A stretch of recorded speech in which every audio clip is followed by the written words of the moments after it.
అవినీతి పరులకు అధికారం అప్పగించటం అంటే దొంగల చేతికి తాళాలివ్వడమే. నిర్లజ్జగా ఆ విషయాన్ని నిరూపించిన వైఎస్ జగన్మోహన్ రెడ్డి ముఠా చెరుకు తోటలో పడిన ఏనుగుల మంద మాదిరిగా 5 ఏళ్ల పాటు ఆంధ్రప్రదేశ్ సౌభాగ్యాన్ని పీల్చి పిప్పి చేసింది.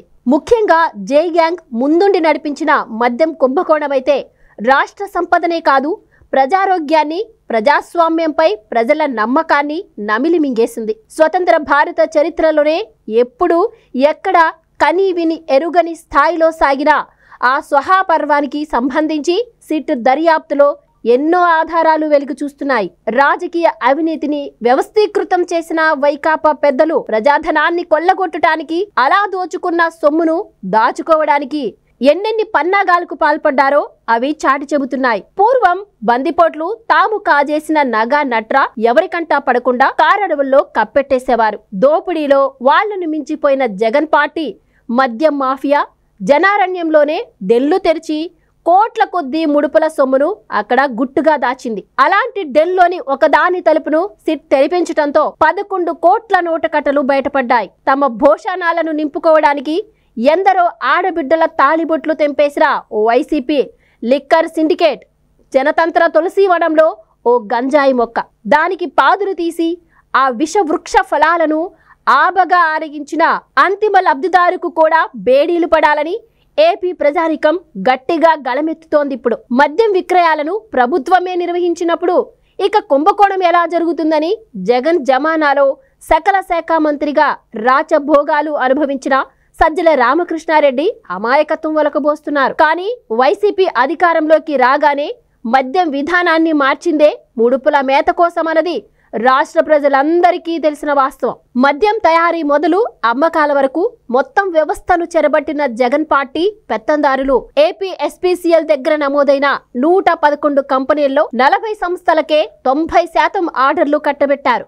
వాటి నుంచి వేల కోట్ల రూపాయల లంచాలు మేయడంతో పాటు తన బినామీ సంస్థల పేరిట ఆర్డర్లు తీసుకొని మరింతగా ప్రజాధనాన్ని గుటకాయ స్వాహా చేశారు. తాగిన వాళ్ల ప్రాణాలను కబలించే జే బ్రాండ్ మందును జనాలకు అంటగట్టి ఎన్నో సంసారాలను సర్వనాశం చేశారు. కావలసిన అధికారులను కీలక పోస్టుల్లోకి తెచ్చిపెట్టుకొని జగన్ అనుచర వర్గం చేసిన ఈ దోపిడీ పర్వంలో చివరకు సమిధలైంది సామాన్యులే. కాబట్టి వైసీపీ మాఫియా దిగమింగిన ప్రజాధనాన్ని మొత్తం కక్కించి దాన్ని బాధితుల సంక్షేమానికే వినియోగించడం కూటమి ప్రభుత్వ కర్తవ్యం. లోతైన కుట్రలతో కూడిన ఆర్థిక నేరాల పట్ల కఠినంగా వ్యవహరించాలని గతంలో జగన్మోహన్ రెడ్డి కేసులోనే సుప్రీంకోర్టు నిర్దేశించింది. బెయిళ్లు, ముందస్తు బెయిళ్లు మంజూరు చేసే సమయంలో సాధారణ నిందితులను, సమాంతర వ్యవస్థలను నడిపిస్తూ దేశ ప్రగతిని కబళించే ఆర్థిక నేరగాళ్లను ఒకే ఘాటిన కట్టరాదని న్యాయపాలిక పలు సందర్భాల్లో స్పష్టం చేసింది.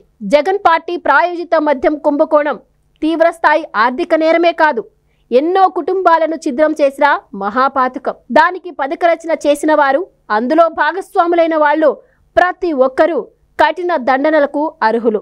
జనం ఇల్లు ఒళ్ళు గుల్ల చేసి పోగేసిన నెత్తుటి పైకంతో భూములు కొని, సినిమాలు తీసి, జల్సాలు చేసి, ఆ అక్రమ సొత్తుతోనే ఓట్లు బేరం చేసి ప్రజాస్వామ్యాన్ని మరోసారి చెరబట్టడానికి తెగబడిన జగన్ పార్టీ ప్రబుద్ధులు మన రాజకీయాలకు పట్టిన చీడ పురుగులు. బనకచర్లపై ద్వేషం ఎందుకు? చంద్రబాబు నాయుడు గారు ప్రకటన చేసినప్పుడు మాట్లాడని బీఆర్ఎస్ నేతలు జగన్మోహన్ రెడ్డి గిచ్చగానే ఎందుకు మాట్లాడుతున్నారు? జగన్ రెడ్డి గిచ్చుడు వెనకాల అసలు కారణం ఏంటి? రాయలసీమ అభివృద్ధి చెందితే జగన్మోహన్ రెడ్డికి కడుపు నొప్పి ఎందుకు?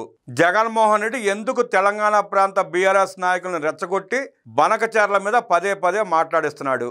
తను ప్రాతినిధ్యం వహించే పులివెందుల నియోజకవర్గంలో కూడా రాయలసీమలోనే. ఆ రాయలసీమ ప్రజలే నిన్ను నెత్తిన పెట్టుకుని మొన్నటిదాకా మోసారు.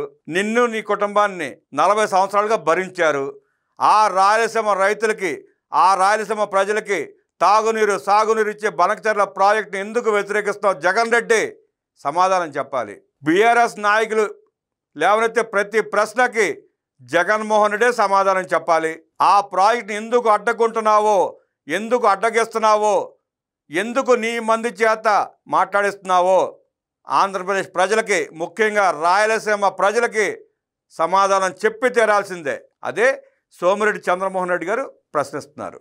ఆంధ్ర రాష్ట్రానికి ప్రాణప్రదమైన ప్రతిష్టాత్మకమైన బనకచర్ల ప్రాజెక్టుపై పొరుగు తెలుగు రాష్ట్రంలోని కొందరు రాజకీయ నేతలకు ద్వేషం ఎందుకని ఎమ్మెల్యే సోమిరెడ్డి ప్రశ్నించారు. వృధాగా సముద్రంలోకి పోతున్న గోదావరి మిగులు జలాల్లో 200 టీఎంసీలతో బనకచెర్ల ప్రాజెక్టు నిర్మించుకుంటే తెలంగాణకు అభ్యంతరం ఎందుకన్న మంత్రి లోకేష్ మాటలో అభ్యంతరం ఏముందని ప్రశ్నించారు. ఏపీపై తెలంగాణ బీఆర్ఎస్ నేత హరీష్ రావు ఎందుకు అక్కసు వెళ్ళగక్కుతున్నారని నిలదీశారు. ఏపీ ప్రజలంటే తెలంగాణ సోదరులకు అంత ద్వేషం ఎందుకని ప్రశ్నిస్తూనే తెలుగు ప్రజలంతా బాగుండాలని మేము కోరుకుంటున్నాం, మీరేమో మమ్మల్ని పాకిస్తాన్ పౌరులుగా చూస్తున్నారని ఆవేదన వ్యక్తం చేశారు. బనకచెర్ల ప్రాజెక్టుపై తెలంగాణ లేవనెత్తిన అభ్యంతరాలపై ఎమ్మెల్యే సోమిరెడ్డి మీడియాతో మాట్లాడారు. గోదావరిలో 1540 టీఎంసీ నికర జలాలుగా నిర్ధారించి ఏపీకి 572 టీఎంసీ, తెలంగాణకు 968 టీఎంసీ కేటాయించారని గుర్తు చేశారు. అయితే ఇప్పటి వరకు అన్ని ప్రాజెక్టుల నుంచి 2 రాష్ట్రాలు కలిపి 800 టీఎంసీలు కూడా వాడుకోలేకపోతున్నాయని గుర్తు చేశారు. పోలవరం ప్రాజెక్టుకు 300 టీఎంసీ కేటాయింపు మాత్రమే జరిగిందని, ప్రాజెక్టు నిర్మాణం పూర్తిగాక ఆ జలాలను ఇప్పటి వరకు ఏపీ వాడుకోలేకపోయిందని సోమిరెడ్డి గుర్తు చేశారు. పట్టేసీమ ద్వారా కొంత నీటిని పంపింగ్ చేసుకుంటున్నాం, అయినా ఏటా 2500 నుంచి 3000 టీఎంసీ గోదావరి జలాలు వరద రూపంలో సముద్రంలోకి పోతున్నాయి. వరదల కారణంగా గోదావరి పరివాహక ప్రాంతంలోని ఏపీ రైతులు ప్రజలు ఏటా 2 నుంచి 3000 కోట్ల రూపాయలు నష్టపోతున్నారు. ఎగువ భాగంలో తెలంగాణ ప్రజలకు ఎలాంటి వరద కష్టాలు లేవు. ఈ పరిస్థితుల్లో వృధా జలాల వినియోగానికి బనకచెర్ల ప్రాజెక్టు నిర్మిస్తే తెలంగాణ సోదరులకు వచ్చిన నష్టమేంటని సోమిరెడ్డి ప్రశ్నించారు. తెలుగు బిడ్డలందరం కలిసి పెరిగాం, మీరు ఉమ్మడి ఏపీలో మంత్రులుగా వ్యవహరించారు. రాష్ట్రం విడిపోయినంత మాత్రాన మన మధ్య విభేదాలు ఎందుకు? సముద్రంలోకి గోదావరి జలాలు వృధాగానైనా పోనిస్తాం, కానీ బనకచెర్ల ప్రాజెక్టు ద్వారా ఏపీ వాడుకోవడానికి ఒప్పుకోమని హరీష్ రావు వ్యాఖ్యానించడం బాధాకరం. ఒక్క చుక్క గోదావరి నీటిని కూడా ఏపీ ప్రజలు వాడుకోవడానికి లేదని చెప్పడానికి నోటి మాటలా వస్తోంది. అందరం అన్నదమ్ములమన్న విషయాన్ని తెలంగాణ సోదరులు మర్చిపోవడం దారుణం. ఏపీ ప్రజలను పెహల్గాంలో దారుణాలుగా పాల్పడిన ఉగ్రవాదులుగా పరిగణిస్తున్నారా అని సోమిరెడ్డి ఆందోళన వ్యక్తం చేశారు. గోదావరి నది మీద తెలంగాణలో ప్రాజెక్టులు కట్టిన అభ్యంతరం చెప్పబోమని ముఖ్యమంత్రి చంద్రబాబు కేబినెట్ వేదికగా ఇప్పటికే స్పష్టం చేశారు. కాళేశ్వరం ప్రాజెక్టు కింద 20 రిజర్వాయర్లు కట్టుకుని 450 టీఎంసీ వాడుకుంటున్నారు. నికర జలాలు 1540 టీఎంసీ పక్కన పెడితే మిగులు జలాలను కింద రాష్ట్రం వాడుకునే హక్కు ఉంది. అవి కూడా వాడుకోవడానికి వీల్లేదంటే ఎలా? కాళేశ్వరానికి కేంద్రం స్పష్టమైన అనుమతులు ఇవ్వలేదని మాకు తెలుసు, అయినా కట్టుకున్నారు, సంతోషం. బనకచెర్ల ప్రాజెక్టుపై అభ్యంతరాలుంటే కేంద్రానికి నివేదించండి. మేము మాత్రం మా హక్కుగా మిగులు జలాలను రోజుకు 2 టీఎంసీ చొప్పున 200 టీఎంసీలు వాడుకుంటాం. ఎగువ ప్రాంతంలో మీరు భారీగా ప్రాజెక్టులు కట్టి మాకు నీళ్లు రాకపోతే నష్టపోయేది మేమే కదా. 5-6 ఏళ్లకు ఒకసారి గోదావరి మిగులు నీళ్లు రాకపోతే ఇబ్బందులు పడేది మేమే కదా. కరువు వచ్చినా వరదలు వచ్చినా నష్టాలు ఎదుర్కొనేది మేమే, అయినా అసలు ప్రాజెక్టే వద్దంటే ఎలా అని సోమిరెడ్డి ప్రశ్నించారు. ఏపీ ప్రజలతో పాటు తెలంగాణ బిడ్డలు బాగుండాలని మేము కోరుకుంటున్నాం. హైదరాబాద్ అభివృద్ధి, ఐటీ సంస్థలు, ప్రాజెక్టులు, ఆదాయం, తలసరి ఆదాయం పెరగడం తదితర అంశాలన్నింటినీ చూసి తెలుగు ప్రజలు గర్వపడుతున్నారు.